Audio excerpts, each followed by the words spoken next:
Mainit-init na chismis sa blind item news.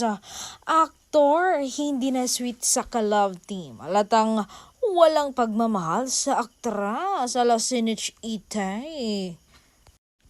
Madami nang espekulasyon online, madami na rin nagsasabing sila hiwalay na dahil tila lumalamig na ang trato ng aktor kay aktres. Trabaho lang talaga ang nag-uugnay sa kanila.